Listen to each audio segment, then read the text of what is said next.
invite Professor N. Lakshman Rao. Please, sir, please.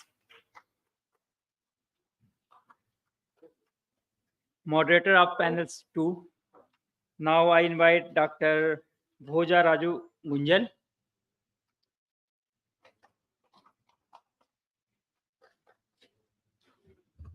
Now I invite Dr. Achla Munigal.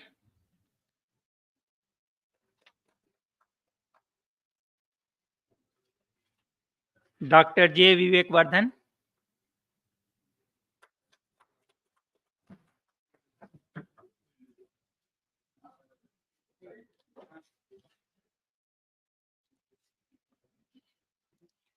Dr. Ravi Kumar Chegoni.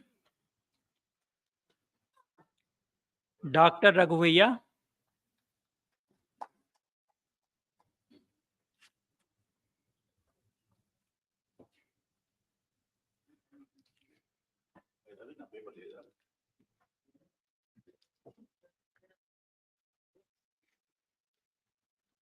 Our moderator of panel discussion 2 is Professor N. Lakshman Rao.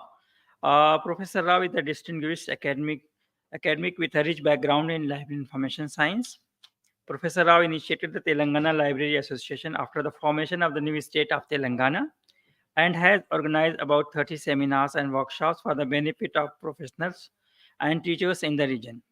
As the founder president of the association, he has organized more than 80 programs in 4.5 years, published 81 articles, and edited 20 books. Educated both in India and the UK, Professor Rao has served as a head and chairman of Board of Studies in LIS at Osmania University. Yeah, I just conclude. Beyond his academic contribution, Professor Rao is actively involved in social activities. He is associated with several organizations, including the Hapsiguda Senior Citizens Association, an orphanage, and an old age home in Hyderabad. He also serves as an advisor to the Telangana All Senior Citizens Association, is a member of the Telangana Senior Citizen Council. Please join me in welcoming Professor N. Lakshman Rao, sir. The first panelist in this panel is Dr. Bhoja Raju Gunjal. Dr. Bhoja Raju Gunjal is the Chief Library Officer at the Indian Institute of Technology, Hyderabad. Dr. Gunjal has over 23 years of professional experience in library management and knowledge management. He holds a PhD in Library Information Science from the University of Mysore and MLS from Karnataka University, where he secured a gold medal, and a PhD done from University of Hyderabad. He was also an Endeavour Research Fellow at Victoria University, Melbourne. Dr. Gunjal has published and presented over 46 technical papers in national and international conferences, books, and journals. He has organized various events, including conferences and workshops, and has been invited to deliver talks and serve as a session chair and panel member at numerous conferences. He is an active member of several library and knowledge management associations. Please join me in welcoming Dr. Bhoja Raju Gunjal to MANUU. The second panelist is Dr. Achla Munigal. She is the University Library in charge at Bharat Ratna Dr. B.R. Ambedkar Memorial Library, Osmania University. She also served as an associate professor in the Department of Library Information Science at the University College of Arts and Social Sciences in Osmania University. Dr. Munigal has over 25 years experience working in various industry verticals, including university libraries, college libraries, libraries of deemed universities, auditing firms, electronic database publishers, residential schools, international baccalaureate schools, public libraries, and freelancing. She is an avid networker and connects with people on various social media platforms. Passionate about giving back to the community, Dr. Munigal volunteers on many LIS-related projects. She loves traveling, experiencing new cultures, and meeting new people.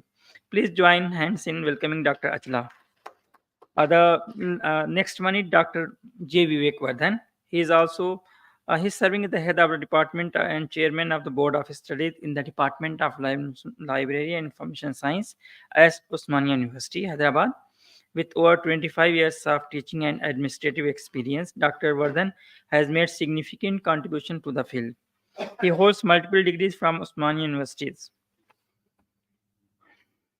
Throughout his career, Dr. Vivek Vardhan has held various prestigious positions. He served as an academic monitoring officer in the Education Department of the Government of Telangana and as a university librarian at the Central University of Kerala. He is a member of the Radha Ram Mohan Library Foundation, Government of India, Kolkata. Additionally, he has served as an additional controller of PG exams at Osmania University, coordinator of Equal Opportunity Cell, and special officer of the exam cell at the University College of Arts and Social Sciences, Osmania University. The next one is Dr. Ravi Kumar Chigoni. Dr. Ravi Kumar is an assistant professor of Library Information Science at the Government City College, Hyderabad. Dr. Chigoni has around 24 years of profound experience in the field and holds a PhD in Library Information Science from Osmania University. He has qualified, I don't think I can brief the things. Dr. Chigoni has presented and published nearly 35 papers in national and international conferences, organized 10 state and national level seminars, and edited 8 conference volumes. He has published 70 research articles in allied journals and served on the editorial boards of several prestigious journals, including Aveshna International Journals of Education, Psychology, and Library Science, Professional Journal of Library Information Technology, IIST Journal of Advances in Librarianship, and International Journal of Academic Research in Library Information Science. Please join me in welcoming Dr. Chigoni. The last one is Dr. Raghuviya, who holds a master's degree from Andhra University and a PhD from Bharatiya University. Dr. Raghuviya began his career with the British Library in Chennai in 1991 and later worked with IT companies in Bangalore before joining the Aurora Group in 2002. Since 2006, he has been with VNR Vignana Jyoti Institute of Engineering and Technology. Dr. Raghuviya has authored 12 papers and applied for one patent. In 2002, he presented a paper at uh, Chula Logan University in Bangkok. That's very difficult to pronounce. He also has an international experience, having worked as a system librarian at the University of Papua New Guinea for 1 year. Please join me in welcoming Dr. P. Raghuviya. With a brief introduction of this panelist, I would like to uh, request the Professor N. Lakshma Rao to proceed further. Thank you. बाद में Oh, thank you. Good afternoon to everybody. I don't know, in Telugu I can say namaskaram, but good afternoon or good evening, I don't know. And it is very difficult to sit after the lunch, and especially after the Hyderabad meeting. But Faisal and our friend from Knimbus, all other friends, and my family, it is actually, this topic is a challenge. Why? You may ask me why challenge? Because there is specifically there is no area when artificial intelligence is a generic area.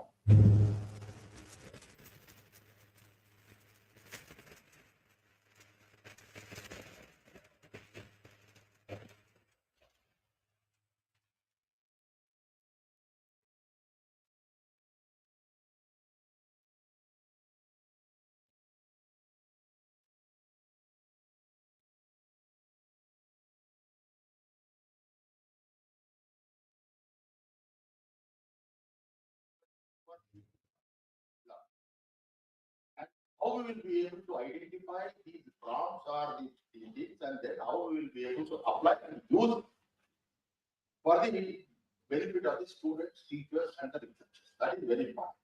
And we all know learning is the first step. Even for the teaching, also you have to learn. Once you learn, then you can apply it for the research or teaching. Right? Now, when you say learning, you know all the things. Experiment is learning process. Reading is a document. Reading is a learning process. Reading an article is a learning process. Right? Once you learn, you understand. Right? Digestion is very important. And once you digest the content, then you will be able to apply your knowledge. What we call blended. Your knowledge, what you learn, put them together. Think new. That is how we will be able to move forward and apply the knowledge that is already existing. Now the question is, when you talk about this artificial intelligence, We all know that we used to read the book.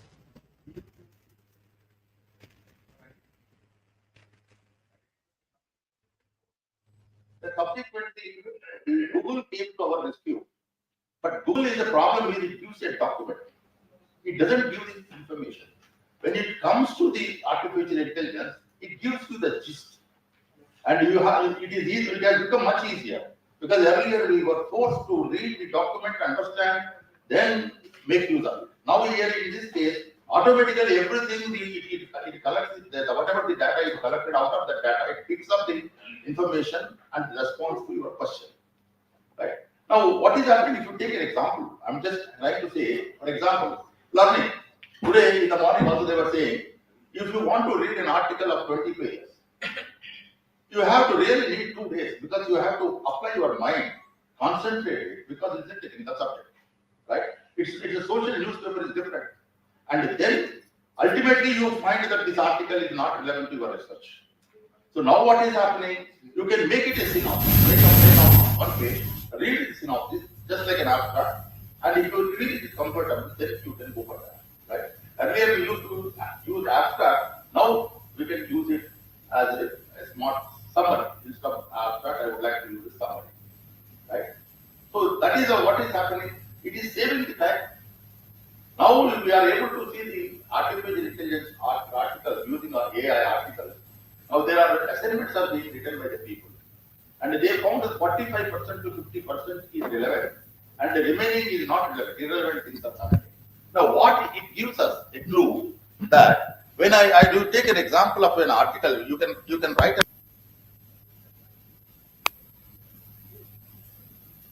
the heading. What if with headings and without headings? So many the ways. Sorry.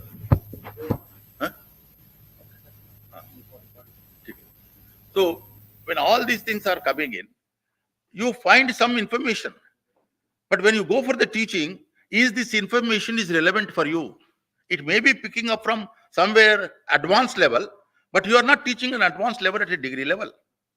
So whatever you are getting in, you yourself don't understand because the content is picked up from somewhere, some higher level research is going on. So what happens?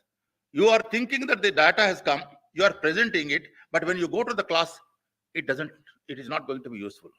So therefore, what happens in that case? You have that, as I said, blended. You have to learn from there. You have to apply what is relevant and then present it to the students, right? So learning, we are talking about PPT. You can create a PPT without any problem, right?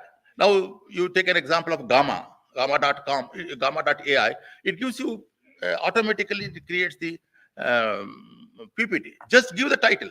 Say that I want to create a PPT and with so and so topic, and then give with the content. You can mention whatever. That is where natural language process is.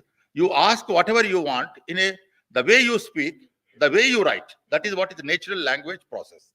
It is not like in Google we use the technical terms or keywords, but here it is not keywords. You can directly use whatever you want to say, like a question, like a statement, like whatever way you write, it picks up and gives the answer. That is the advantage of the AI. Now the so many developments are coming in. Now when you are talking about so many developments, how far they are useful? For example, when you are talking about research, it is giving the research topics. Today you talk about the literature survey. You can do it literature survey. You are talking about references. It is giving references. It will be corrected. For example, you take simple. We are seeing Grammarly. Grammarly checks the copy, including the whatever you are copying from artificial intelligence. See, it is not just copying from where. If you pick up 30%, 20% using the AI, it indicates. Even turn it also, it indicates. So what is happening? We are doing all sorts of mischief. As a human being, we want to see all shortcuts. And in these shortcuts, we do all sorts of mischief. And now the technology people also, they are trying to make use of the technology to plug these loopholes. But still we are, artificial intelligence, we are intelligent. We are creating that. So it is only artificial. It doesn't have real original intelligence. It's only the data is collected, as all of you know. data is collected, it picks up from the data, but it is much faster than what it used to be, right? So therefore, what is happening, the artificial intelligence, how far we can go ahead and how far we can use mistable, as I said, no, copy paste article. You can write an article in just 5 minutes. But when you read it, you understand. When you read it yourself, you don't understand 60% because it is picking up most updated information, which we never put into our curriculum, right? And then automatically, what is happening? Students are much more faster than us, and they are using this AI for different purposes. So most important is when if you want to use artificial intelligence, there is two things or three things which we have to remember. One is we have to know what are the different prompts that are available. Use those prompts and then take the information. And the second is whatever the information you are getting in, how far it is relevant, and you must be ready to edit. When you want to edit it, you need a good background. You can't edit just like that. Language editing is different, right? And also, when you copy AI, right, you people catch it. Or we are talking about plagiarism. You can do it paraphrasing. But paraphrasing is automatically the same content is changed and presented to you. That means it will not be able to, the plagiarism tool will not be able to pick up. So you copy from some article, put it there, make it paraphrasing, and automatically the structure changes, the content is same.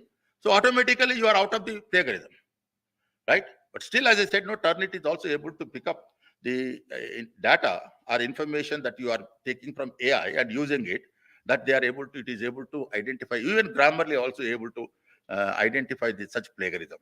And most important thing is, we have so much of knowledge in manuscripts. In the morning, somebody was talking about manuscripts. And fortunately, we are just waiting how far these manuscripts are not used. The reason is they are in Brahmi, they are in Prakrit. Now, the question is, as far as the translation is concerned, unless the translation comes, you will not be able to use this manuscript. Manuscripts, they have the subject in chemistry, physics, as every subject. If you look into, somebody picks up and says zero is from India, but not zero. There are thousands of things are there like that. Some American or Britisher comes and uses a translator and says that he writes a book and people buy it. But actually, we are not using the knowledge that is available in manuscripts. Only if artificial, because already translation is there. Now, if you have a text, you can see as a video, you can see as a picture.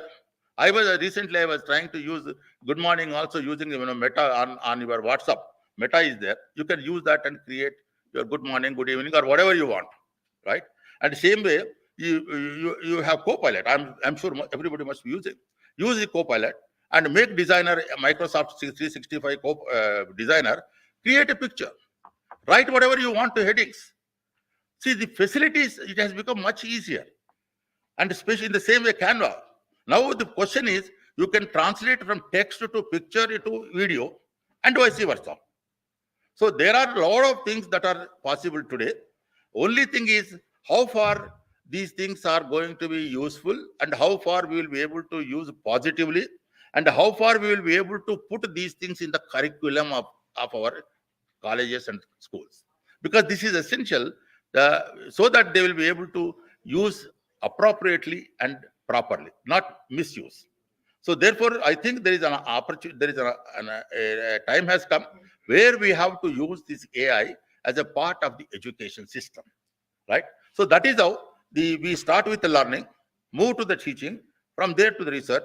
As you know, already research, today we are already, most of the universities is a bogus research. I'm sorry to say this, right?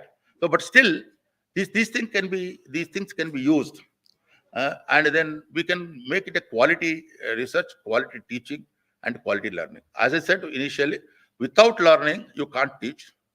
And if you want to be a good teacher, you must be ready to learn. Otherwise, the students and the children are so smart. They know how to make use of the technology much better than their parents and the teachers. So you have to continuously learn. Then it is possible for you to become a good teacher. Of course, teaching methodology is there, but as long as a teacher means, unless you have the good knowledge, good content, you will never become a good teacher. So therefore, all these things are interrelated. And with this background, I'm sure I just tried to give some background.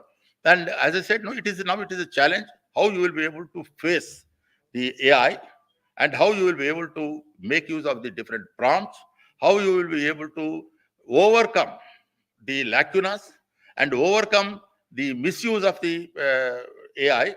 And that is where the teachers, including the librarians, because libraries become much more challenging. Today, everybody says, why do we need the library? I am reading at my department, I am reading at my university. But I use one example, that is, take an example of a cinema. A hero-heroine dances. Everybody says, wow, what a song, what a dance, and what a wonderful hero. But behind him, music director, the lyric writer, the dance master, director, so many people have made this director to dance for 3 minutes. And everybody forgets director, music director, everybody. They say hero is a great man. Similarly, when you talk about the remote access, behind that, the librarian is sitting there. He is the person who is trying to put all the things together so that you sit somewhere and access the knowledge. So therefore, unfortunately, people say library is waste. Library कोई आ रहा नहीं, कोई क्यों नहीं आ रहा? अब तुम जो whatever you are reading, it is just because of the librarian efforts. And today, every day, a teacher has not much challenge, but librarian has a much more challenge compared to anybody else, because knowledge is updating, different types of resources are coming in, and different technologies are coming in. The demands are changing. So there are a lot of things are coming. So unless the librarian becomes much more active and much more, spends time to learn and make use of the technology and also the content that is coming in, right? We will not get the image or prestige what we had. We'll try to lose. And another important thing is, I just wanted to say, this is not out of the context, but librarians, you must speak what you want. Unless you demand, no principal, no vice chancellor understands. Because generally the money is spent in the universities for hostels and examination branch, right? Nothing else. And a library means last and least one, which is everywhere, even the colleges also. In government colleges, if I'm not wrong, my friends are here, right? And there is so much of money, few crores are there as a fees is collected, and they don't spend for the library, they don't spend for things, and it becomes, ultimately it becomes useless. The value of the money comes down. So therefore, librarians, and in the context of the AI, we have a much bigger challenge. We can make the teachers to drive. We can make the teachers to learn. We can guide the students. And today, you talk about the Mendeley. Nobody teaches. Research methodology you can conduct every year 2 to 3 times for the research scholars on how you will be able to make use of the technology to write the thesis, to search for the content, and to make the literature survey, all these things. And then what happens? Librarian status goes at the top level, because librarian is going to guide the scholars of all the departments, all the faculties. Actually, every librarian may not be knowing, but we can draft people who have the knowledge. So librarians, every change is making the library, is becoming a challenge to the librarians. So therefore, because teaching, learning, research, whatever you may say, minus library, minus the content, minus the librarian, it is not successful, it is not possible. So looking into this, I'm sure my panelists, I'm lucky to have 3 of my students in the panel, and I'm sure they'll be able to tell much more than because they are more younger than me, and I'm sure they'll be able to give the ideas much better than me. Thank you very much. I start with the left. Dr. Vivek Vardhan, I request you to present, please.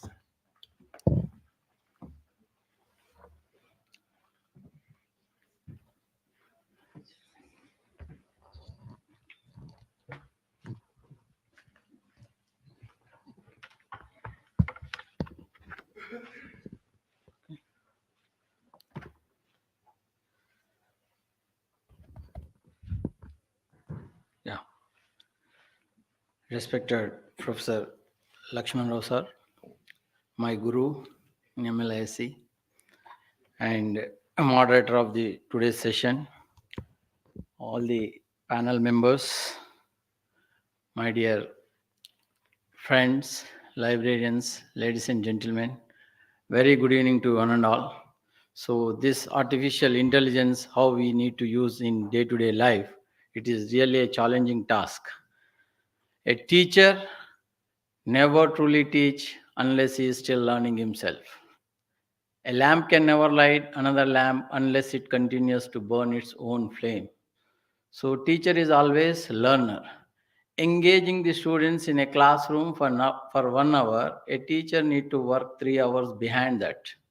Otherwise, what we are using, Google or any other search engine or any database, student is also having the same access. Then what is the difference between teacher and student? How learning is going to take place? Everything is available in online. So what is learning here? If you see, a student comes and joins in a classroom for MLE by SCR, BTech or anywhere, 3, 4 years course or 2 years course. Ultimately, what teacher is doing, whatever he wants to, he is going to make under a four walls of a classroom in his studio with the curriculum, syllabi, curricular, co-curricular activities, whatnot. What exactly a student is required for his survival in the world. That is the fundamental duty of the teacher. So many techniques and technologies came into existence, but teacher is everything. Without teacher, without human being, whatever is coming, the technology, it is not going to survive. This artificial intelligence is also came into existence long back only. You're all aware of that. Computers are used vacuum tubes, transistors, integrated circuits, very large scale integrated circuit. Now it is in the fifth generation artificial intelligence. How a human brain will think in the similar fashion is computer is going to think.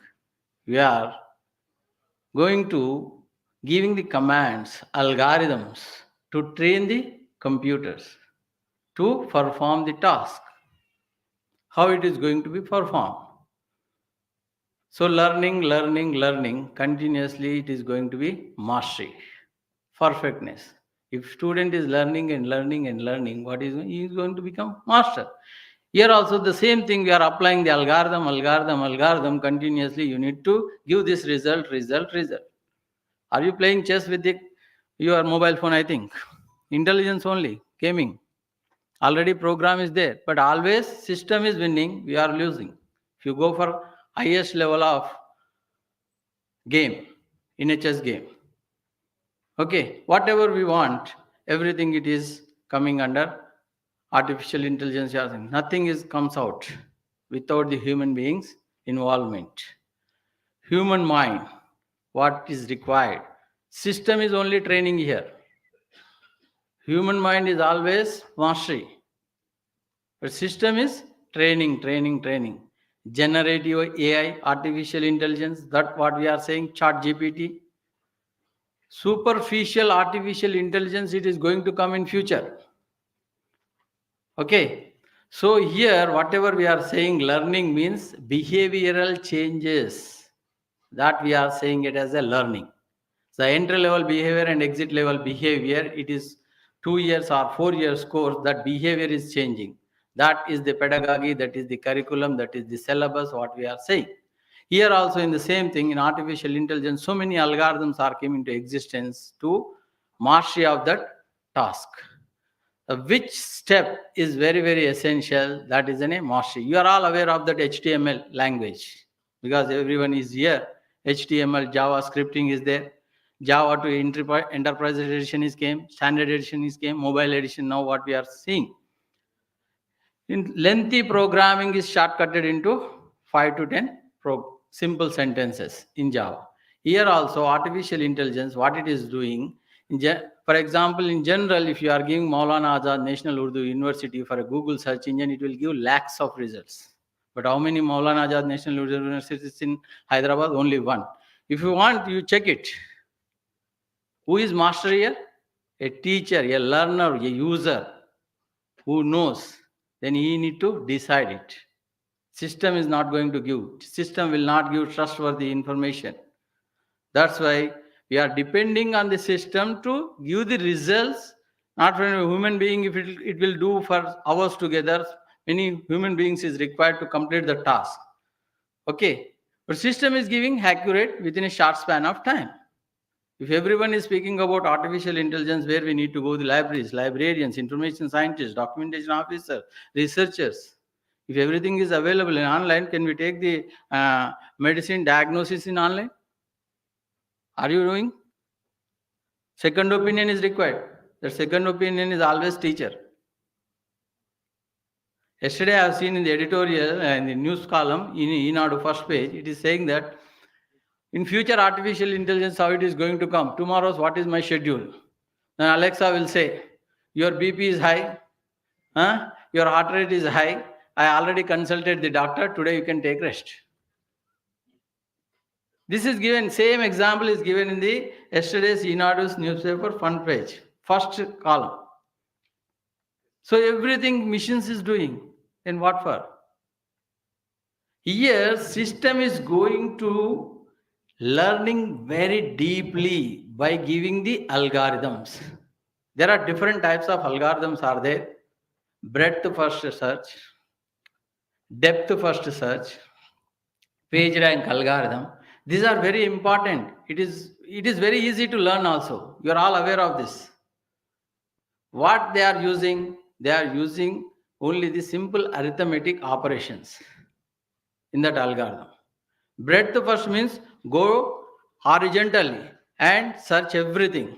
That algorithm performs only that one. Last in, first out, first in, first out concepts are there. This is the artificial intelligence where it is started. Breadth first, last first, and Google is using page rank algorithm. For example, I have taken this one. Assume that this is a page. I have written Maulana Azad National Urdu University 100 times. I am keeping this page in a web. I am uploaded it. I am searching Maulana Azad National Urdu University. Whether this page will come first?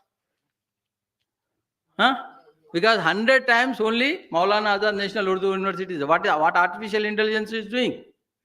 What is the difference between this? AI powered Google search engine. They are saying artificial intelligence powered Google powered search engine. What is that? Wherever keywords is there, these keywords, when content is not there, this page is going to become a dead page in the web notion. This is the concept. Simple artificial intelligence concept is this only. Authority and hub relationship. Authority is based on the content, hub is based on the ranking of the pages. How you are going to rank the page. That is very, very important in artificial intelligence. It is basing on the content, it is based on the links. This is already came into existence in 1967. People are speaking now. Authoritative sources in an hyperlinked environment. This is the base paper for the artificial intelligence. John M. Klinenberg is given this base paper in 1967. Authority hub relationship. Basic on that, so many search strategies, search engines, search algorithms came into existence. So whatever maybe the technologies came into existence, the human being is very, very essential. So teaching, we need to welcome engineering college librarians are here. You are also witnessing that mechanical engineering, chemical engineering, and other disciplines which is relevant to the students, everything is closing and everyone is moving AI and ML. Artificial intelligence and machine learning is required. Hire and fire, where you need to go. Now people is required in this area. What is happening in our curriculum and education system, if we do engineering, electrical engineering and electronics engineering, if a short circuit fails in its home, he cannot replace fuse wire. A mechanical engineer cannot replace a plug or whatever is a scooter repair. This type of curriculum is there. There is a need for industry and academia. That we are doing, but still there is a gap. Still there is a gap. So why people are moving across different countries? So your research is not there? Research is there, but not up to that mark. People are thinking dollars is required. So where we need to arrest it, all these things in a higher education system, we need to think about this. So whatever the new emerging trends are coming into existence, we need to welcome it. So you're all aware of the big data analytics, cloud computing, and other things, virtual learning, hybrid learning. All we are all aware of this. These all already came into existence. Pedagogy in 1953. Benjamin is given. People are speaking now. In 1953 only, Benjamin is given how to teach, what to teach, whom to teach, when to teach, where to teach. Cognitive domain, affective domain, psychomotor domain. These domains is already taught.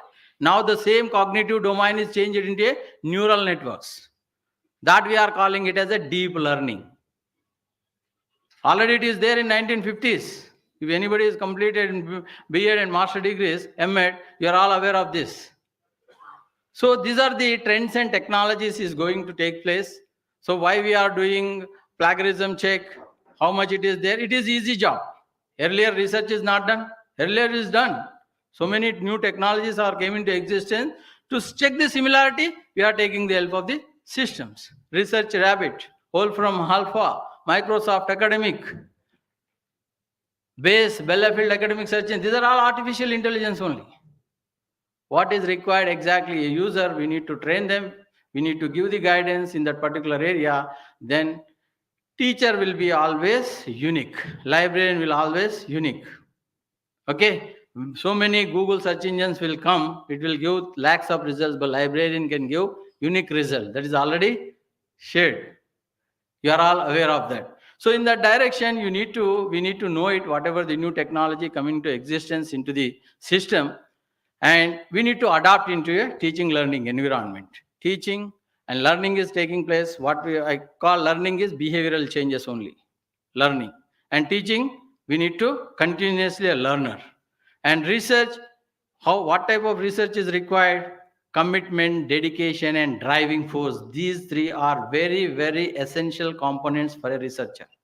Commitment is required, dedication is required, commitment and driving force is required to do the research. For research is not a fashion for getting a job. It is not a research. Research is a driving force in your mind. You need to invent new innovation, collaboration. Then new knowledge is came into existence. What is knowledge? Adding something to the available which is already there.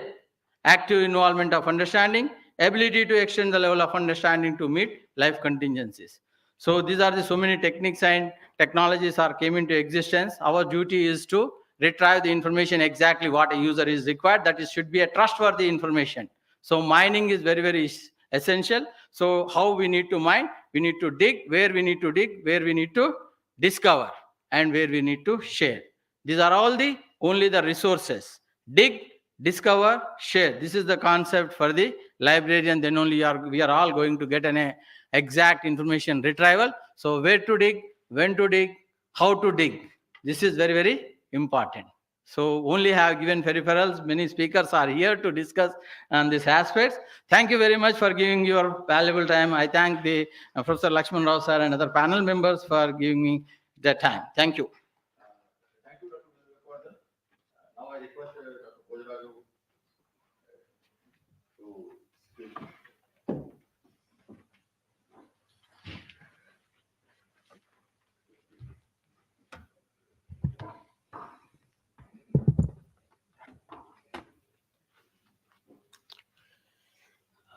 Professor Lakshman Rao sir, and then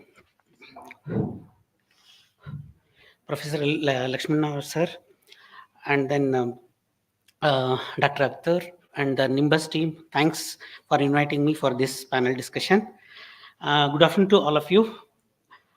Just I wanted to cut short the discussion into three sections. One, the overview of the AI, role of AI in teaching, learning, and then research. And then where does actually it's going to impact? Because obviously we are the facilitators as a librarians, where our role comes, because we are not, anyway, we are not getting in directly into these three roles, where we are getting into our steps into this. That is second. And third, what are the exact challenges we are facing as a enablers or the facilitators? Because obviously this artificial intelligence is getting into the each and every domain, each and every field, not only in the education, in each and wherever you name it, it is there now. Because even as soon as you open the mobile in the first day of your starting of the day, even WhatsApp also has that. Everywhere you are going to, already it has been get into the each and every domain. So the same way, if you compare as the education as one of the domain, under that teaching, learning, and then research are the three subset of the main activity. So where it is going to have an impact. So as I said, AI tools are the just act as an enablers or the facilitators to support education in teaching, learning, and research activities. But as a users, they need to be very cautious when they are going to use it. Wherever it is, they should know what exactly they are, in which phrase it is they are going to use, whether it is a teaching, learning, or the research. That I'll touch upon in the last section of the my talk. So the impact is definitely it is there, and even it is helping the administration of the education institution as well, the artificial intelligence, not only in this. So even it comes to the admission, even it comes to the administration of the whole education system, it is there everywhere. And then even in the tutoring systems, where exactly the even AI is also comes in. And then the powered, they have developed a lot of critical thinking skills, and then foster self reflection, and then facilitate deep questioning aspect and all those things. I'm going to touch upon one in each and every aspect, teaching, learning, and research, how it is going to make an impact. When we comes to the teaching aspect, lot of even pedagogy, the because as I told, we are not teaching as a professor in wherever we are working. We are enablers as a information professionals. But when it comes to the teaching, whomsoever is the teacher, they have also got whatever the pedagogy systems are there. There also AI has already made a remarkable role in each and every aspect of the teaching methods. Even it might be a personalized learning, or it might be automatic grading, or the feedback system, or intelligent tutoring system. Because nowadays, lot of assisting tutorials are coming. Suppose if I put something and then I say ask some questions, it will really help any of the teachers facilitate with the assisted technology for teaching as an aid, substitute of the aid of that teaching method. Then even curriculum development. Suppose, for example, if I want to know for the next what is the current scenario of the particular syllabus, whether it is valid now or not, or even future in next few years, what is the next upcoming or the trending topics are there, so that I can also think, and then we can put it in a our own education system, and then we can go ahead and develop the curriculum development also. And then administrative task, as I mentioned, how far these administrative tasks in the teaching method, how also it is been handled. It might be a attendance systems, or it might be the curriculum aspects, or it might be even teaching assistant, already I told. And then content creation, this is very important. Suppose I don't know anything now as a teacher, for example, I don't know anything, it might be a new thing for me, or if today I'm going to teach something new. So if I don't know anything, then where I can also just pose a query to these kind of LLMs, and then get whatever the information is required. But there is a caution which I'll touch upon at the end in the challenges in the last. Then virtual assistants and tutors. So these are the things which are helping and made an impact in the teaching phase of the education system. Now coming to the second one, learning aspects, where all the artificial intelligence has come across in the learning aspects. It might be a learning platforms, because so many learning platforms it has been provided, whether it may be a added advantage for the printing learning, or it might be e-learning platforms. It has already given its own, already the steps are there in the AI aspects. And virtual and virtual reality or augmented reality, these are the things which normally, suppose if I'm doing on one project and I wanted to know, okay, well, where I need on this, for example, nanotechnology of in biotechnology and its impact. Suppose if I want to visualize that aspect, then I can fed that kind of data, and then I can see in a virtual reality manner, or even augmented reality manner, and then enhance access to the resources. For example, in morning also, many people are talking about the ontologies, taxonomy, even the knowledge system, or even semantics of all these things.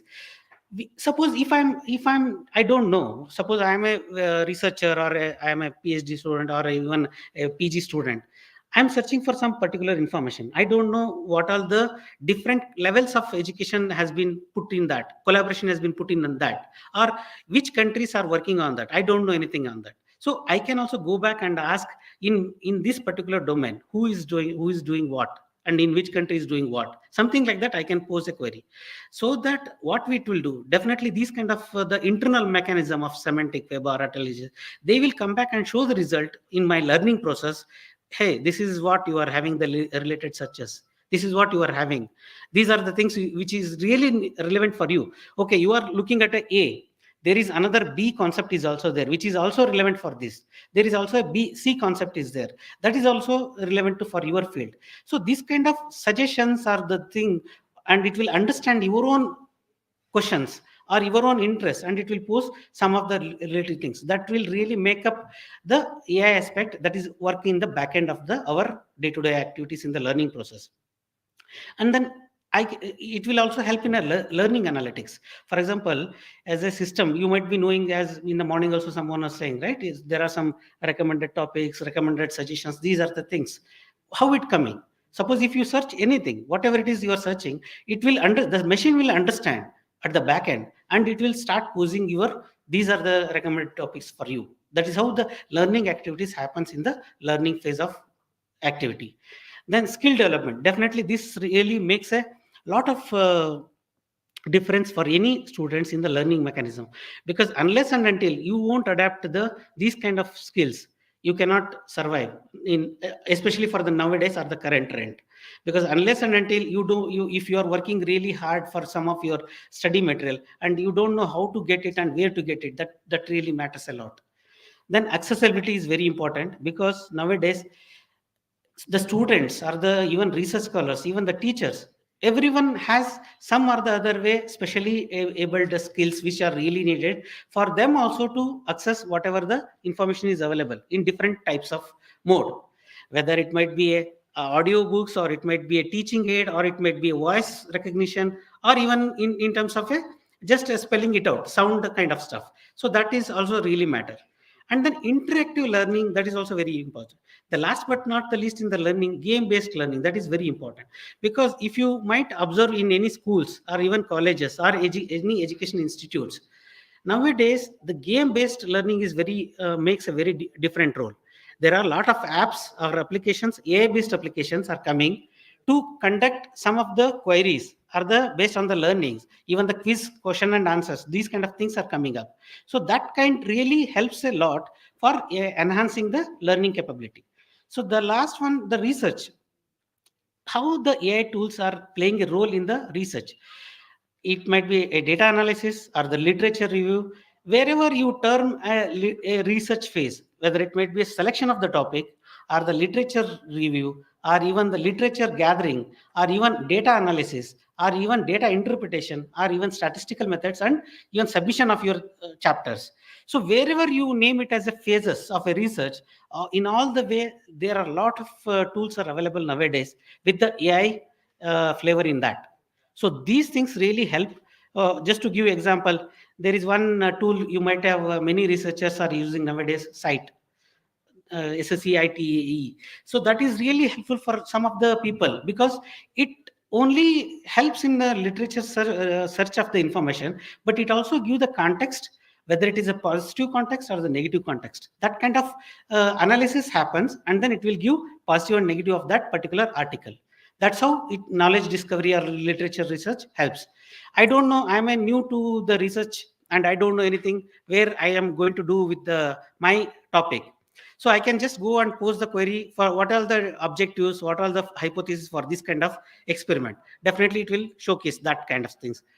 And many a times collaboration, because nowadays international collaboration within India, outside India, and even the within the specific domain field or inter specific domain field, all this inter everything collaboration is happening across the world. So if you are really sure about where my research is going on, that really helps in the these kind of things. Last but not the least, the publication and the peer review, there also it really helps. Suppose if you post some of the one para of a topic, and I don't know where to submit, the tools nowadays, tools are very smart, and if you put one para, it will come and showcase you, okay, this is one kind of journal is also available, you can go and post it, submit it. And then career guidance, even robotics, all these things are really helpful. So overall, AI is enhancing the efficiency and effectiveness and the accessibility of education, but it will really pose a lot of challenges. Some of the challenges are, it might be an ethical issue. The one, as some of the panelist members are also saying, if I don't know what I'm doing, whether I'm really copy pasting and I'm just I don't know, matlab, I have only one day time or 2 day time to submit my thesis, or even my seminar paper or article, I'm just going and copy pasting it, then that's not going to serve the purpose, because later on you are going to be the sufferer, the student or the faculty, or the concerned person. If they are doing it, that they have to listen for the retraction kind of stuff, because nowadays most of the publishers are making a AI policy for each and every publications. Publishers I'm talking, because they don't want to accept any of the generated content from the LLMs, because they cannot accept those things as a reference from these kind of LLMs, because they have straight away, they in their policy only they will say we are not going to accept these kind of as a reference, LLMs as a reference. So the retraction may be the byproduct of that. So to avoid that embarrassment, so we need to be very cautious when it comes to ethics. As some of the speakers are also saying, biasness will be there, fairness will be there, and most of the people, they talk about the data quality, because earlier when we are searching in any of the general search engine, the quality of the data was the questionable. So now also many people think that what about the data quality? And then privacy concerns, that is also a challenge. And then transparency, teaching, training, because as I told, many of the times we are not going to teach anything because we are the enablers, but the teacher who is going to teach it, they should know how to use these kind of tools. These are the challenges. But nevertheless, as I told, the first and foremost is ethical and responsible use of AI tools is very much important. Unless and until that we don't know what to use, where to use, how to use, and what not to use, and which stage to use, all these things we need to ask ourselves. Then only you will come to know, and you are the very judge, you are the judge for your own content. Then awareness of the implications for the wrong usage at later stage, that is very important. So now, what about the last section of my views, where we are heading in the future of AI? Because of all these challenges, whatever I just mentioned. So nowadays, most of the institutes, even they are going forward, and then even whether they are the app-based persons or the publishers or even the educational institutes, they are working rigorously on the how to make it as a believable or trustable kind of an AI application. That's the future which is really going to happen nowadays, because many people know whether I can trust this content or not. Though there is a question mark in everyone's mind. So just my own example, I'll tell you. When I was just putting one question, saying that something, okay, I put one question in this LLMs. Some content summarization came. Then immediately I post the one more question. Where are the references? Where are the references? Because it gave only the summary of the content. Then where are the references? You see, said immediately some references came in. Then another question I put, why you didn't give references in the initial stage? Then it asked for the sorry for the inconvenience. It is my apologies. I could not give at the first stage. So these LLMs are the pre-trained conditions, pre-trained applications. Whatever the data the humans have been already fed in, it is already there. Because if you ask anything about the threatening information or something which is nonsense kind of things, it will not answer. Earlier speakers also told, because it will not answer, because there is some do's and don'ts for the, even when it was doing for the pre-training. So these are the challenges. This is the future for the AI. But as when it comes to the last, for our role as a library professionals, we should know what to use, where to use, which application to use, and also how are we going to train the faculty members or even the students, what kind of awareness we are going to use. That's how where our role is really matters. So last point is AI is definitely going to be there, but they are not going to take out our jobs, but it will be the enablers unless and until we are going to upgrade ourselves. Thank you. Thank you, Dr. Bhojaraju. Now I request Dr. Achala.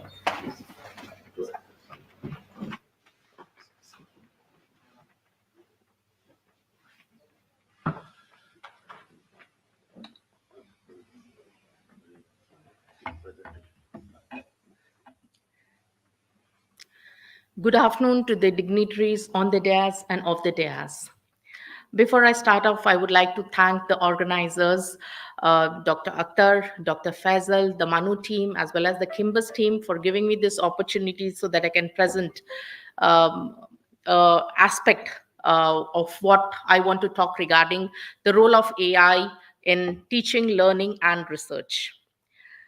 So usually what happens is when new technology emerges, the educators tend to fall into three categories. One of the three categories. The first one is, they're like the enthusiastic adopters who want to, who's like a kid in a candy store who wants to check out everything, taste everything, and then, share the experiences after they have sampled it. Then there are others, who are at the extreme end, the extra cautious skeptics who I can say who prefer to wait and watch to see what the others are doing before they can adopt it. And they would only adopt it after they are forced to do so.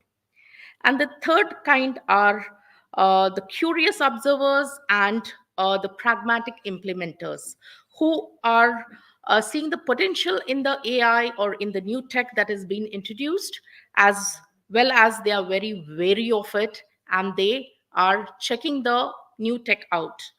So I fall in the third category. And I have checked out the AI for the various tasks.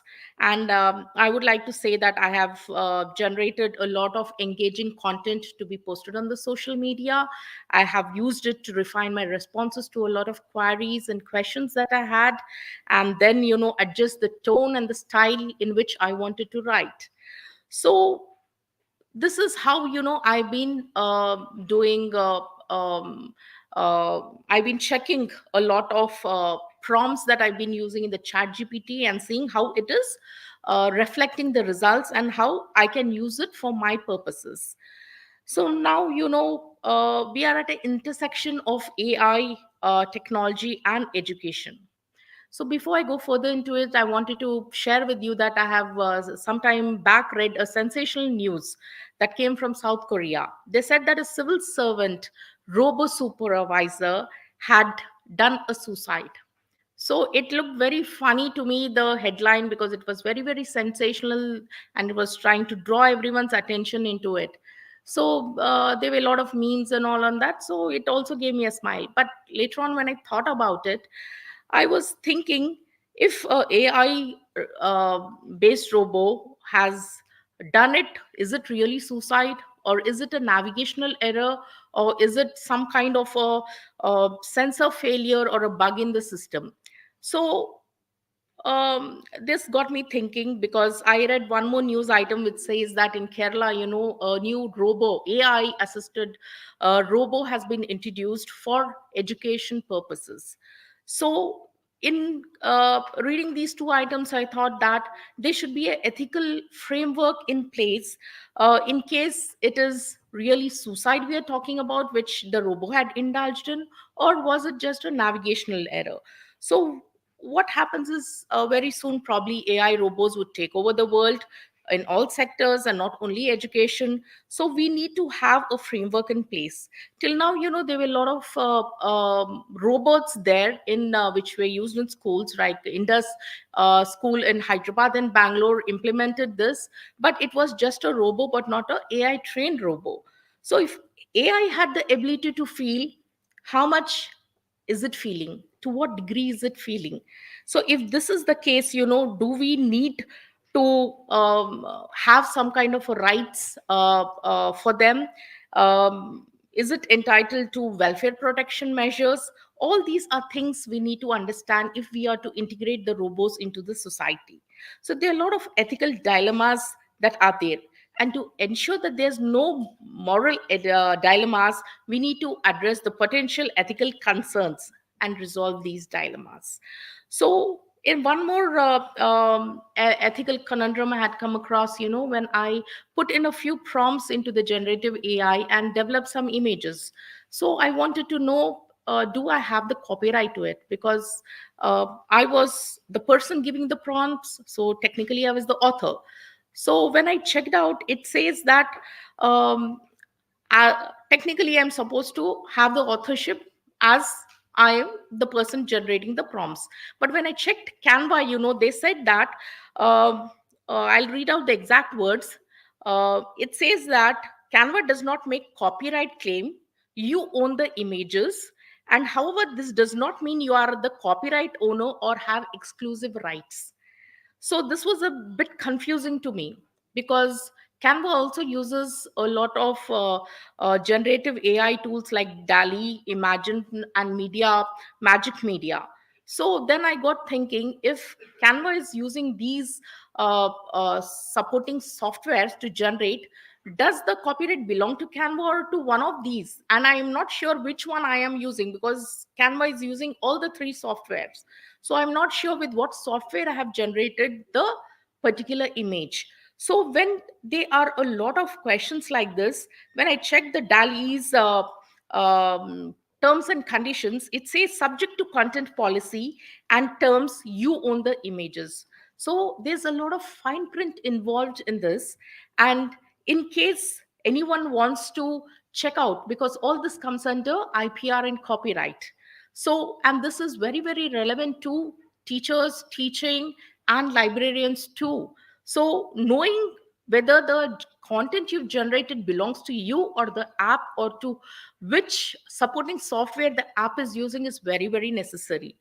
So one has to know, because when I checked out the country specific AI terms, there are a lot of regional variations. In US, it says author excludes non-humans. That means if you're not a human, you will not get the copyright, even if it's AI generated. So there was an artist named Chris who generated a comic called Zarya of the Dawn, in which the US Copyright Office said that they have the access or the copyright to the content, that's the story, but not to the AI generated images. And mind you, the content also was AI generated. So on what basis they have done this is questionable. Coming to China, they said they have granted copyright to AI generated images by one person called Lee. So I mean, they have given that, but they've not given the substantiating proof as to what led them to make this decision very, very clearly. Coming to South Africa, they have allowed AI systems to have a patent protection, but since they don't have formal definitions of a lot of terminology, especially like an inventor, it is very dicey to take this into consideration. Japan says that copyright does not apply to AI training, because a lot of this data, what they take for training purposes, it is copyrighted. And without any information to the copyright holder, this data is taken, and a lot of these LLMs are trained on that. And coming to India, now the copyright of 1957 requires human authorship for copyright protection. So here, AI lacks legal personhood. So it cannot be listed as an author. So automatically, AI is not given the copyright protection. So here, there was a case in 2020, AI software called Raghav, which was listed as an author. Put in for the copyright, but it was rejected. So there are a lot of relevant topics, which all the experts have already spoken a lot about, regarding how we talk about data bias, data privacy, IPR, plagiarism, academic integrity, etc. But there are also other topics, like the human versus AI interaction. There's a lot of environmental impacts, weaponized AI, transhumanism, that is a lot of cyborgs, AI welfare rights, which I just spoke about. So for this, I suggest that we establish a task force for formulating an ethical policy. I want to draft a AI policy with a lot of guidelines, standards, and best practices that are studied across the world, because they're still being considered, they are still being in draft. It is very difficult. So there's a lot of background work to be done for this. Then you can produce a toolkit that is not discriminatory in the AI classroom. And there's also a draft ethics scenario analysis that can be done, especially what to do if you're falsely accused of indulging in plagiarism via using the AI tools. Meaning that you have written it by yourself, but the AI tool is generating a report saying that whatever you have written is AI based. So, what to do in this kind of context is also very important. Now, this can be done with the developing AI literacy, wherein it equips the participants in a lot of critical thinking skills, and then you can identify what are hallucinations, misinformation, disinformation, deep fakes, and propaganda. So, with this few words, I would like to close my presentation, and I would also like to tell that all of us here are attending a session which says how AI can be useful to the teachers and how we can implement it. And we are discussing all this, and as well as the librarians. But here, all of us are either at the entry level, mid level, or at the fag end of our careers. So, this is why we need it. Students are already using it. Students don't need to grapple like us, because we have the challenge of age and learning with most of us. I don't say all of us, because it depends on a person's interest too, whether they want to learn, update, and upgrade themselves or not. So thank you so much for giving me this opportunity. Have a great day. Thank you, Dr. Shah. I request Dr. Raghav garu to.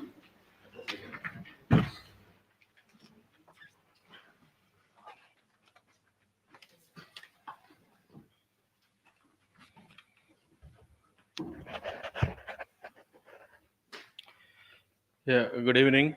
We are already late, and I think all of you are tired. Okay, so I don't want to bore you with other stuff which I don't know. Straight away, I will tell you what I know about AI. I am already using AI with plagiarism software, Turnitin, and I experienced it. And so many staff and students try to dupe me, but I catch hold of them and shown them that they copied from ChatGPT. What is copied from ChatGPT and what is copied from the content. Okay, why I am saying is we are capable of that. Engineering college librarians, we are capable of catching anybody who copied the content. Next, imagine a situation, you go to your library and there is a robot which welcomes you with your name by identifying your face. Do you think it is possible? It is possible with a matter of 6 lakhs. One day I went through a paper and saw that in Hyderabad there are 2 restaurants running with Myra Robo. Then I Googled and catch hold of the provider, and I went to him and put the questionnaire. These are the services I want in my library. The services I will explain you. You can add me if I miss anything. Detecting the student faces, like the duties what I gave it to them, to the developer. Detecting the student faces and guide them to the section of books or the relevant material. Next one, wishing the students or staff on their birthdays and arrival of their requested books. If they suggest some book, we will feed the robot that so and so book is you suggested, Mister, and it is available. Third one, catalog query and availability of books or alternate sources. If it is not available in our library, where it is available? That is through free content.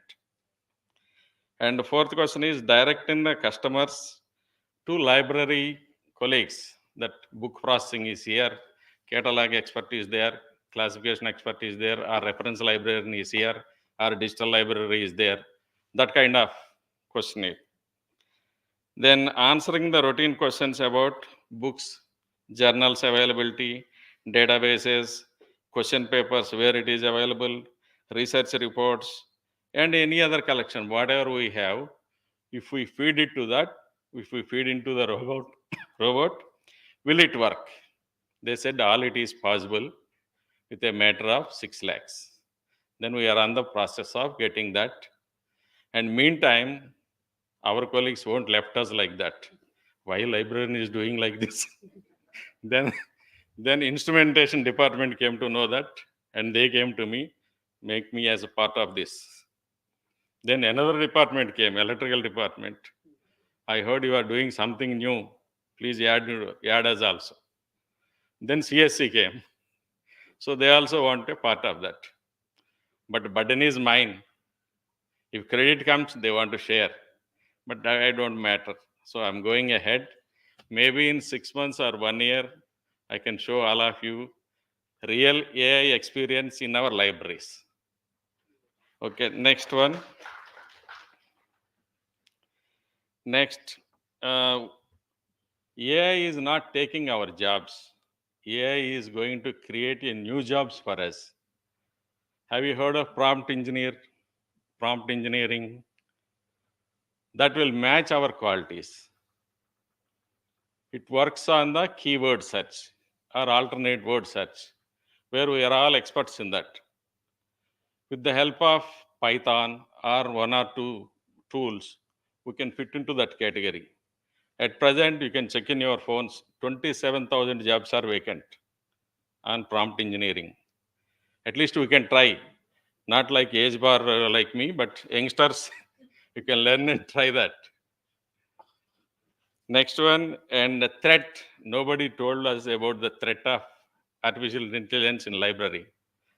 We are already victims of acting skills, and we are already victims of storytelling skills, because students will tell us so many stories. They lose the book and they blame on us with their story skills. And our colleagues, like lecturers, they show us the acting skills as if they know that we have everything, but they pretend that they don't know. They never come across that. And they will ask us a favor. We're already suffering from that. Apart from that, this technology also, there is a possible threat for us. That is through deep fake videos. If we say, if you refuse to give a costly book from the reference section, so the person may go get angry and make a video on us with our face, with our library background, with our collection to damage us. So there is a big threat of that. That how to overcome that, we have to discuss among ourselves and come to a conclusion. Then security threats are there. Like to get the unauthorized access, anybody can blackmail us.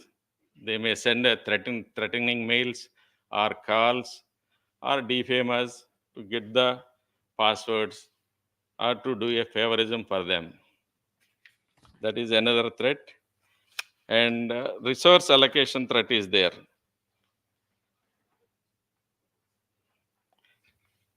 Resource allocation. Through the resource allocation, we can reduce that threat. That's how.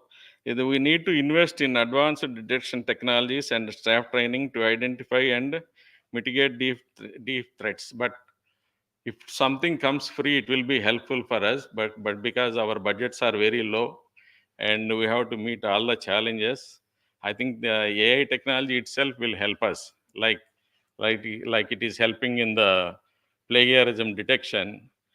In AI chatbot,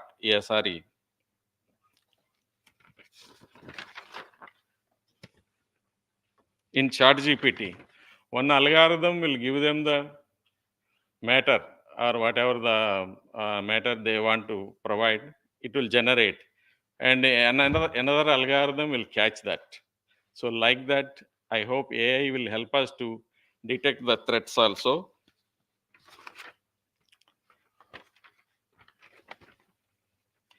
And AI literacy is must for us, and we have to be thoroughly, we have to learn. Like information literacy, AI literacy is a must, and at least we should know the basics or if possible, some medium level skills to survive as a librarian in future. So this is what I want to say. If anything you want me to contribute to the robot, I'm welcoming you. Now itself you can tell me, I can write down if you have any points to mention to prepare the real-time robot. Yeah, during the question hour, they will. Okay. Okay. Let them have their own time. All right. Okay. Thank you very much. Thank you. Garu. Right. Now I request Dr. Ravi to address. Very good evening to one and all. My teacher, moderator of this session, Professor Lakshman Rao Garu, and another senior professional friends of the dais, on the dais, my another teacher, Professor Sudarshan Rao Garu, Akhtar Parvez ji, and Faisal ji, senior professional colleagues. Thank you for giving these opportunities. On this dais, I express my thanks to MANUU team and Nimbus people. As everyone knows that education libraries are not different. They both are, it's like a head and tail of the coin. But what is the role of library professionals? This particular session belongs to the learning, teaching, and research. What is the role of library professionals? When we are going to provide the quality resources to the learners, to the teachers, to the researchers, then only the quality research will come out, the quality innovations will come out, the quality teachers will come, the quality people will service to the society. The AI will assist for library professionals to provide the quality education. Just Professor Lakshman Rao said that, is it available the trustworthy of information from the Google or various search engine? Yes, there are many trustworthy of search engines are there, but how you are going to find?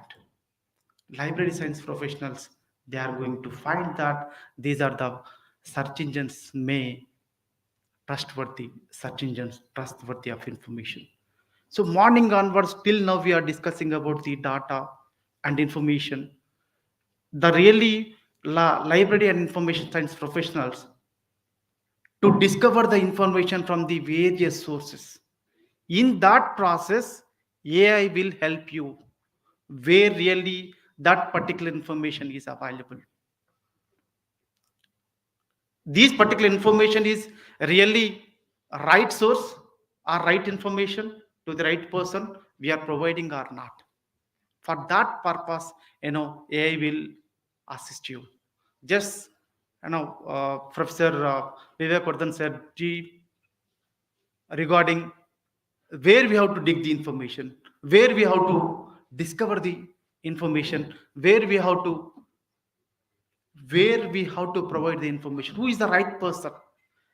It's nothing but the right source we have to catch it, the right information we have to provide for the right person to the right research purpose to the right endeavor. That is our main role.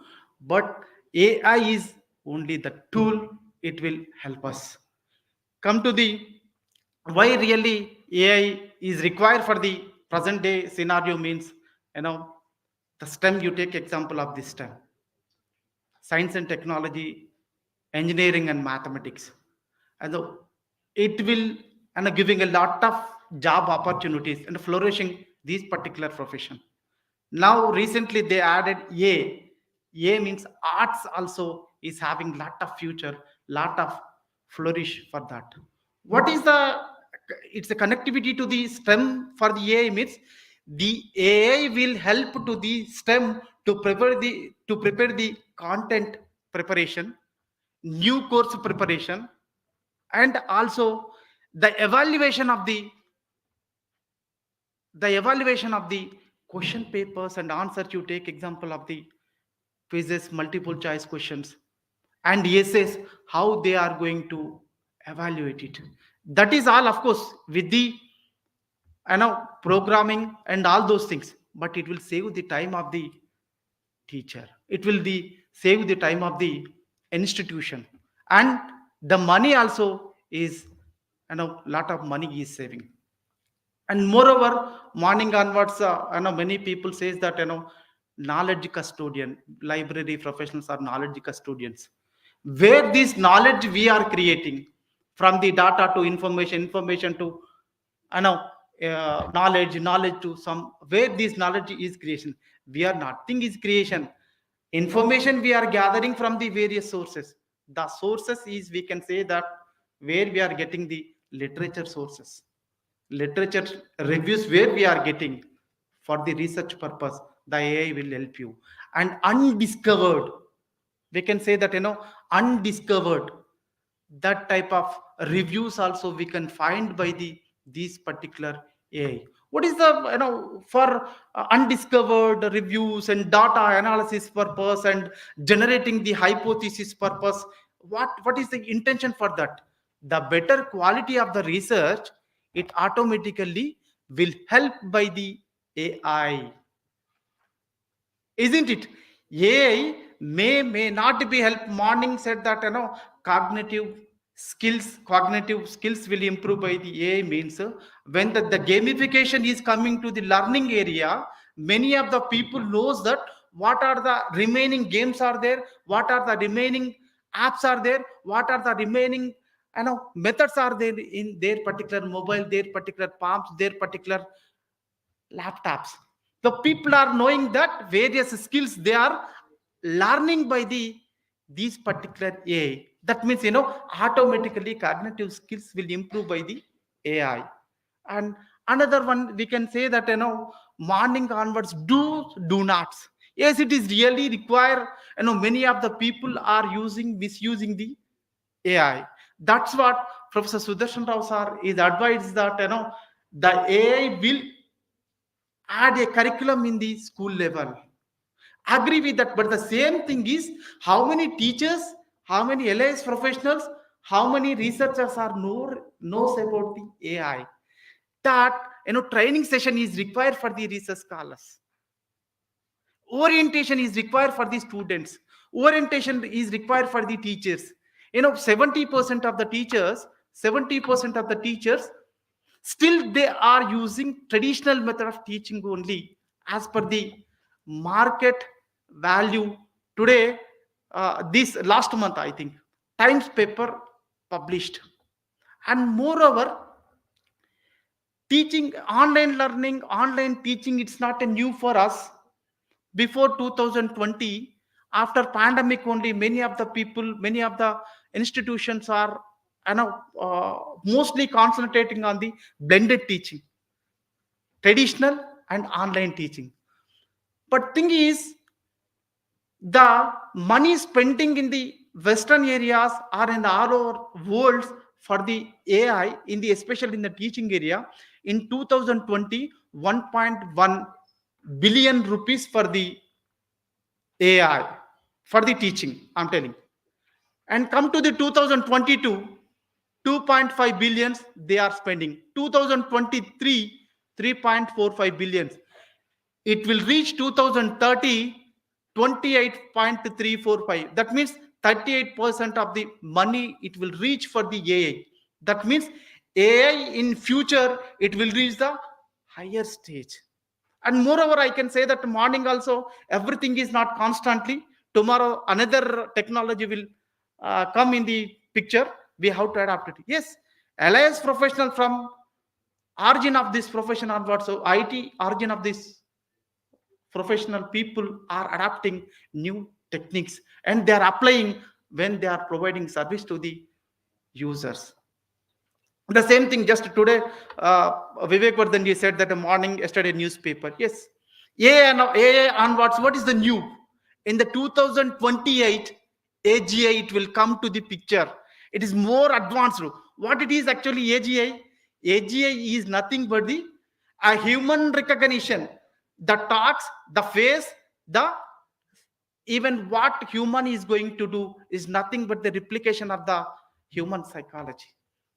Of course, it may failure or success, whatever it may be, as per the statement of the Zuckerberg 2028, it will reach into the picture. It is advanced, AI, we can say that is a part and parcel of the artificial, superimposition intelligence. So come to the another thing we can say that teaching, learning, and research. What is the research purpose? Is just I said that review of literature purpose. AI will help us, and career guidance for AI will help us, and generation of hypothesis it help us, and many of the things AI will reach. But thing is, many of the people say that replace the human people and all those things. I can say that here one thing, AI, it's not a replace of the human people. It's only human centric AI education. Human centric AI education will provide. But without human, we can't expect what we thought that there is a lot of lacunas are there.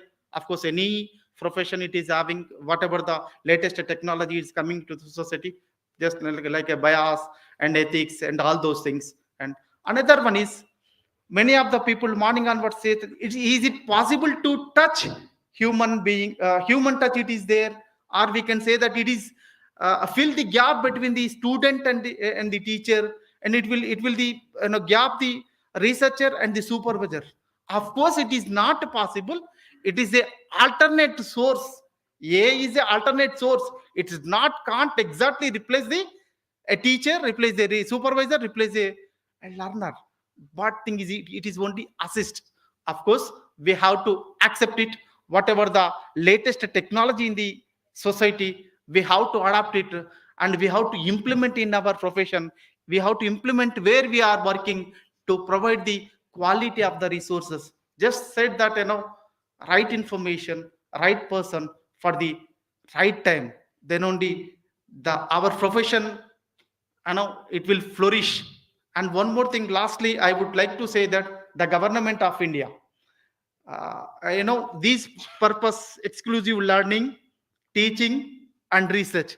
The government of India last time this year, August, they started a wonderful AI Anuvadini.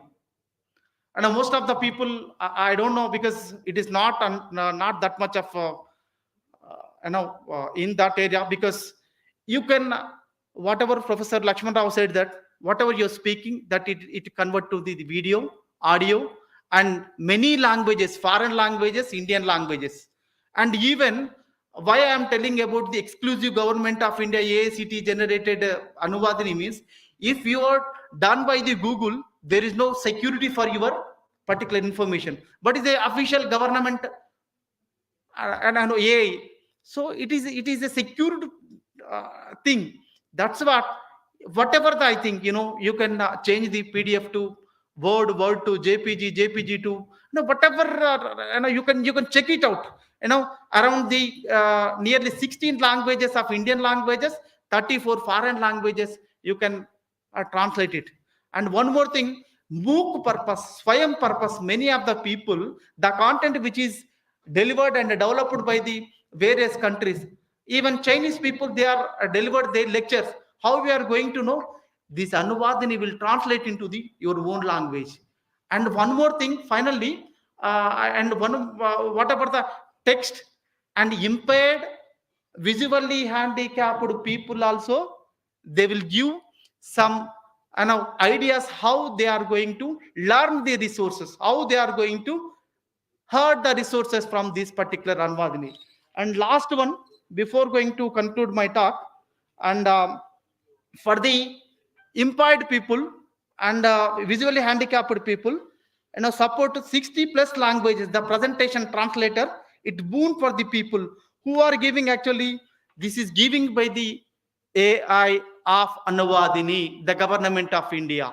So there are plenty of the resources are there, but only thing is we have to know, we have to provide the right person to our teacher, our researcher, our student. Then only we'll get the right information to the right person. Thank you, sir. Thank you for giving this opportunity for sharing my views.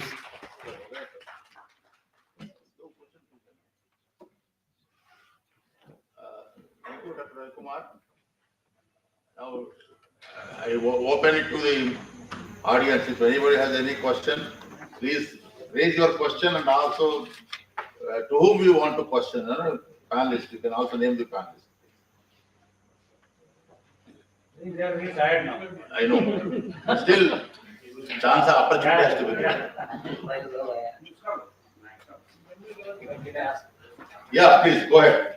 Professor Sudarshan Rao. And to whom the question, please? Sorry. Yeah. Mike. Specifically, I probably am unable to say that this question can be answered by ex-panelist, but allow me that, sir, just out of curiosity, it's just very much on the, it's okay, not okay. So, how we are going to make a differentiation between the AI-enabled digital libraries and minus AI with the digital libraries? So, what kind of differences that you are going to find with AI and without AI in the digital libraries? Thank you. Vivek, you want to answer? Right. At least.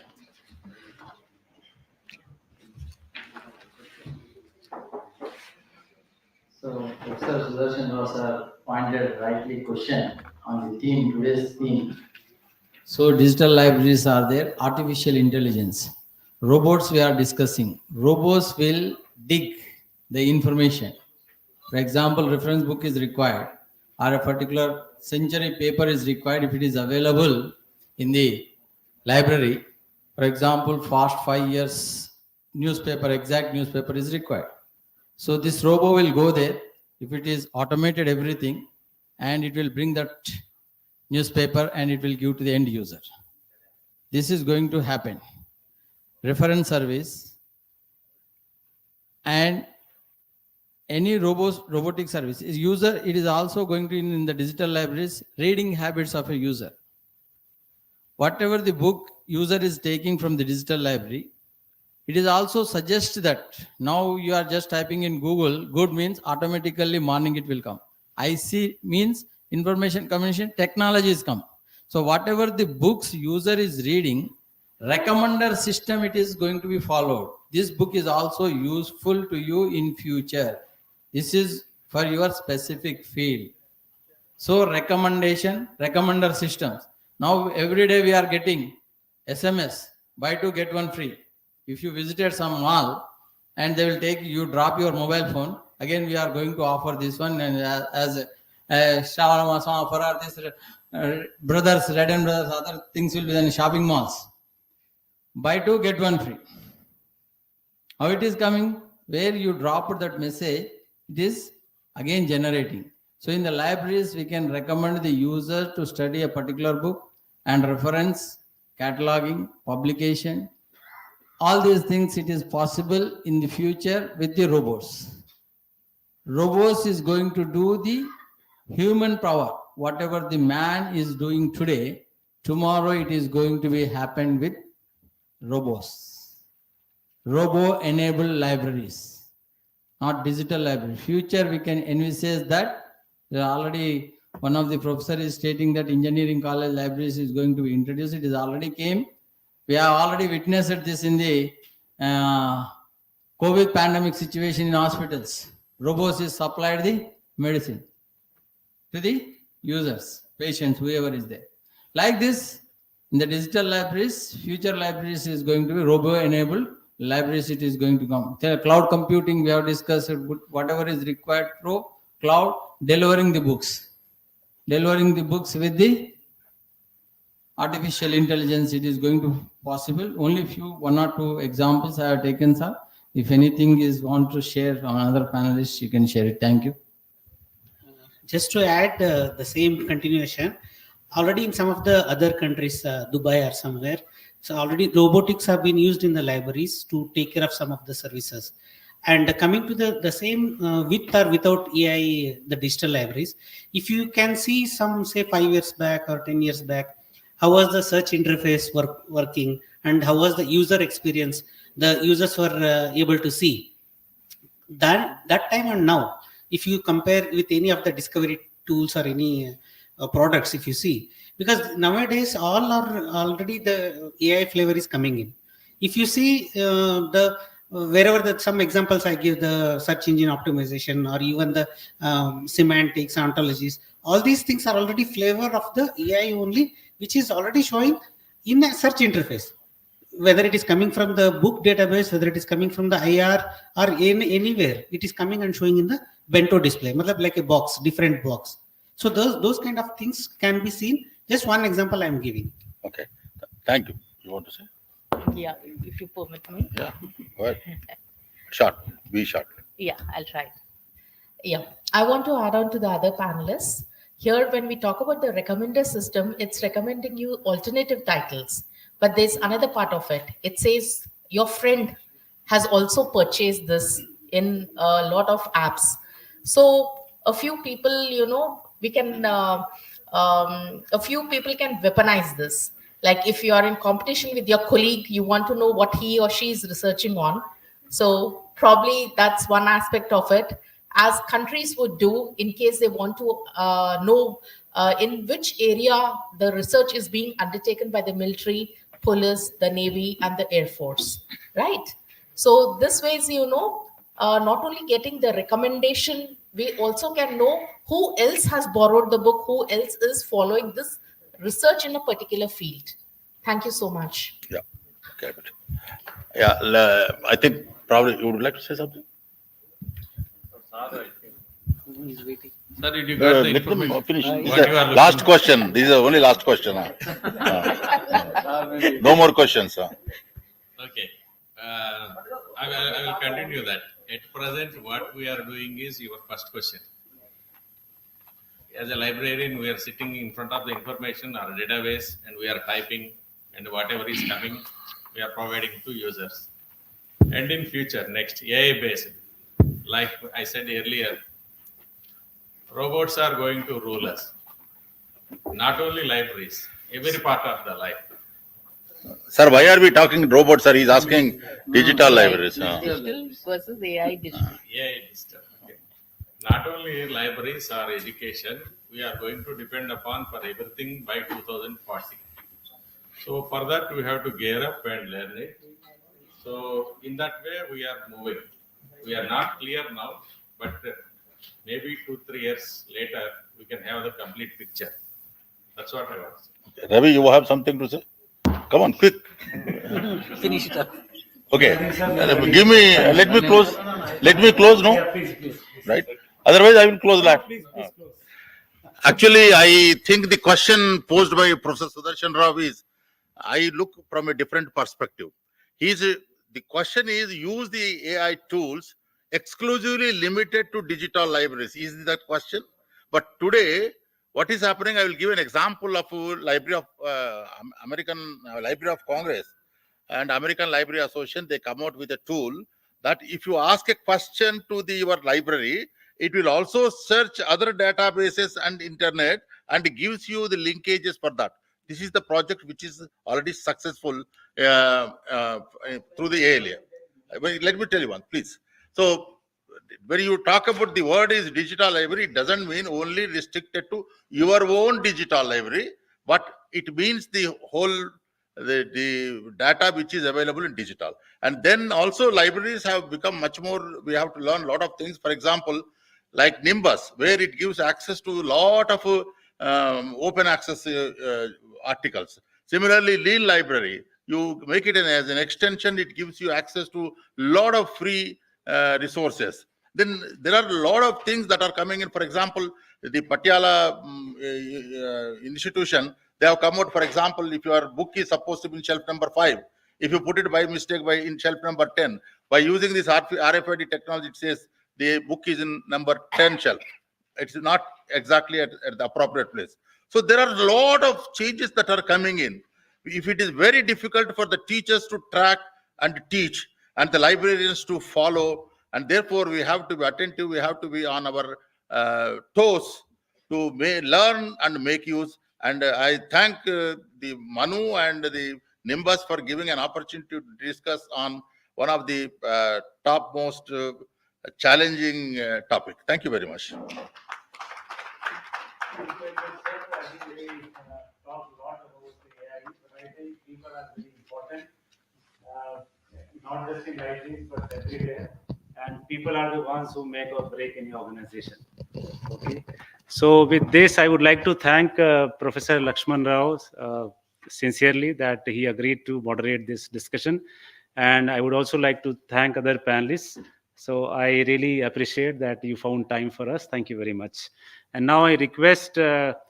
Viplav to please present memento to Professor Lakshman Rao. And then I request Faisal also to please present a memento to Dr. Achala. Oh, be careful. हाँ ये इतना कंजस्ट है, हाँ confused है.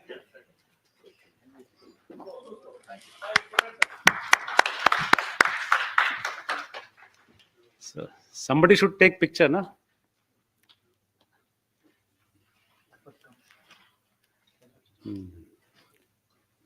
Yes. Next. Yeah, Faisal, please present a memento to Dr. Achala.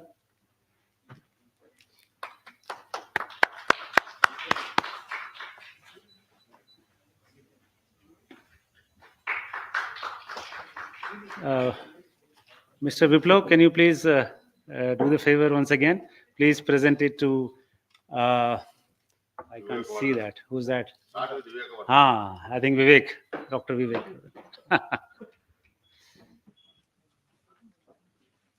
And then Faisal to please our IIT colleague, Dr. Bhoju Raja.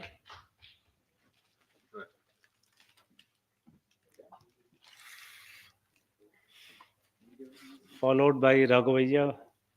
Gujarat, come. Please is here. Come.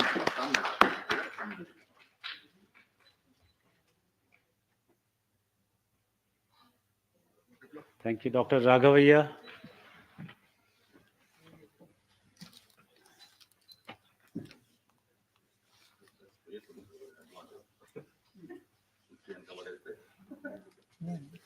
सामने आइए. अब दे दो इनको देना. आपको देना है? हाँ है ना, Dr. Ravi. इनका अलग है ना. Yeah, Dr. Ravi, very active member of TSLA. Secretary of. Yeah, of course.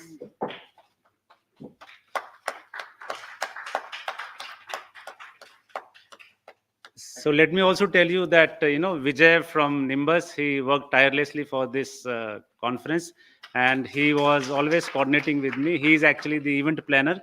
So I request Faisal to please present a memento to Mr. Vijay Kumar. You can go forward. That's it.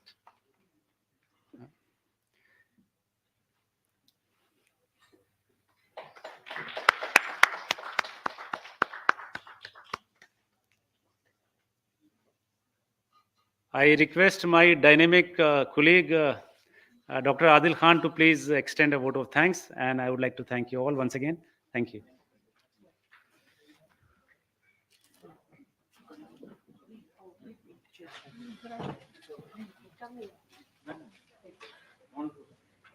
Please sit down.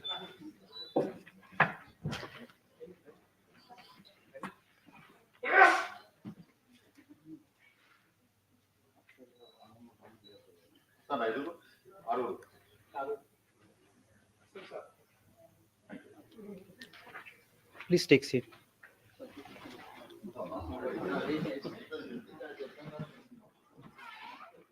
तुम्हारी बज़्म से निकले तो हमने ये सोचा ज़मीं से चांद तलक कितना फासला होगा. Ladies and gentlemen, very warm good evening to one and all present here.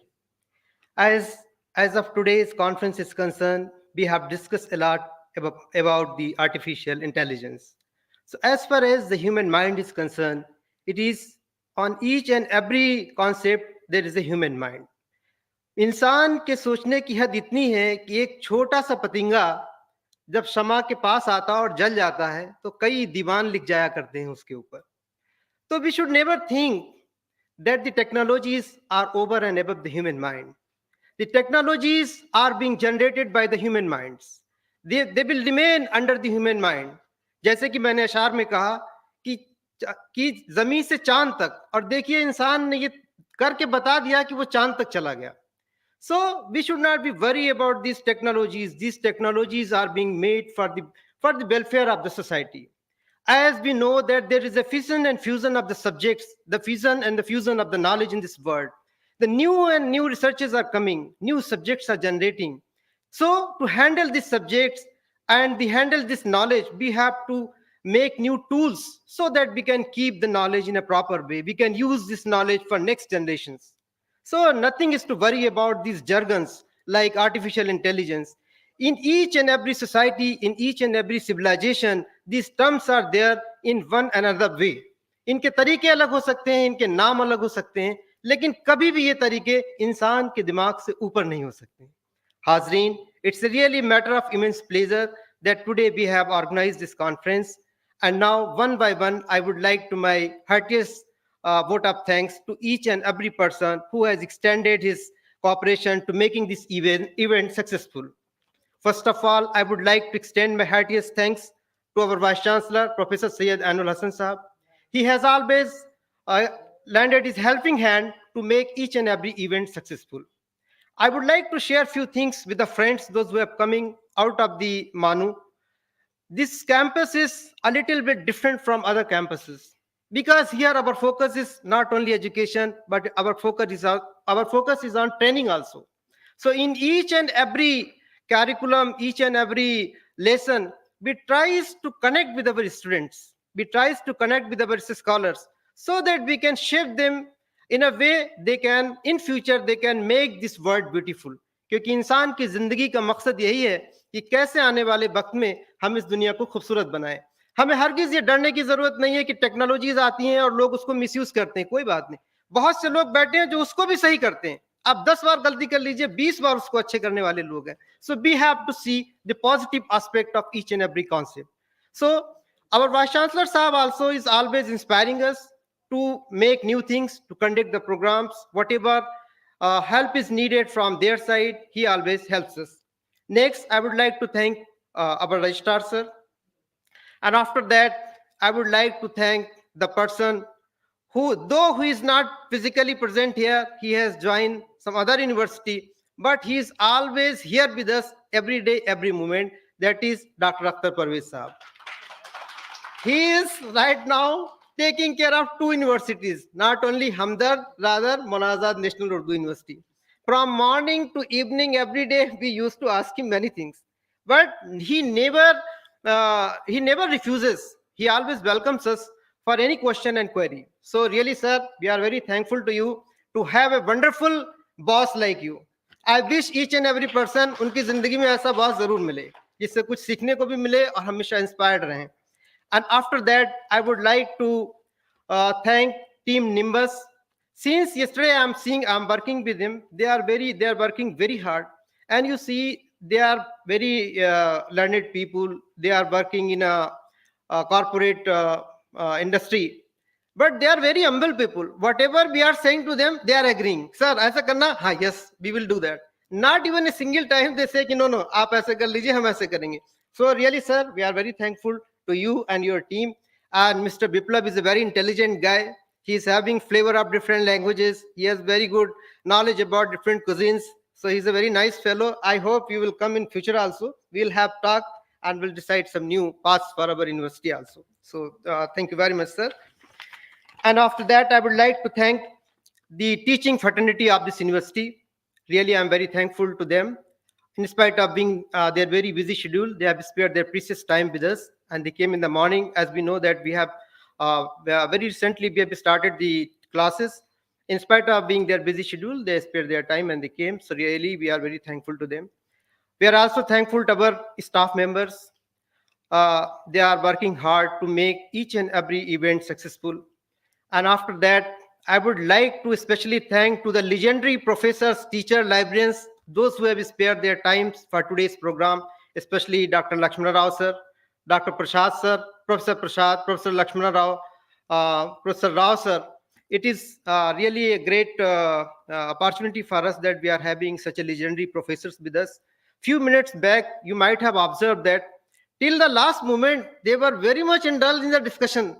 We, the youngers, become very tired, but you see their spirit. They are working day and night for making this world beautiful. So really, sir, I'm very thankful to you for your guidance and torch-bearing attitude. Oh, thank you so much, sir. Okay, thank you so much, sir. And I'm also thankful to all the panelists, those who have come here and accepted our proposal and spared their precious time, especially Dr. A.R.D. Prasad, Dr. Sudarshan Rao, sir, Dr. N. Vardarajan, sir, Dr. K. Ila Bedgan, sir, Dr. Saiful Amin, doctor Bhojraj Gunjal sir. Bhojraj sir के बारे में एक बात कहना चाहता हूं, मैंने बहुत नाम सुना था और LIS लिंक पे जो फोटो देखा था वो अलग था, तो आज मैं सोच रहा था ये सर हैं कौन से. तो जब आज सर खड़े हुए स्पीकिंग तो मैंने देखा इट्स क्वाइट चेंज. सर के पास जो फोटो है वो अब वैसे नहीं दिख रहा है. Okay, after that I would like to thank doctor Achala and doctor Vivek Vardhan, doctor Ravi Kumar and doctor राघ भैया. I am specially thankful to MANUU IMC Institutional Media Centre. I would like to say a few things. In our university, we are having very good videos.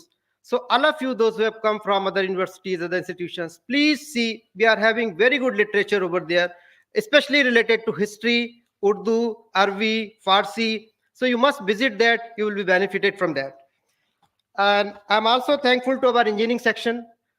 They helped us.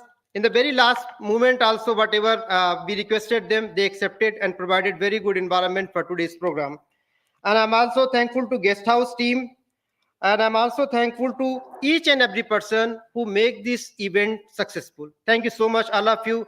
And especially in the last, I would like to thank our present boss, Dr. Faisal Mustafa Saab. He's a very learned, he's a very calm person. He takes the work very seriously. So thank you so much, sir. And all my library colleagues, they have also cooperated us in making these events successful. Thank you so much. और आखिर में Urdu university की तरफ से आपको एक अशार के साथ हम अलविदा कहना चाहेंगे कि मैं अपनी राह में दीवार बन के बैठा हूँ. मैं अपनी राह में दीवार बन के बैठा हूँ. अगर वो आए तो किस रास्ते से आएगा. तुम्हारे साथ में मौसम फरिश्तों जैसा था. तुम्हारे बाद ये मौसम बहुत सताएगा. Thank you so much. Please give us a company over a cup of tea. Thank you so much.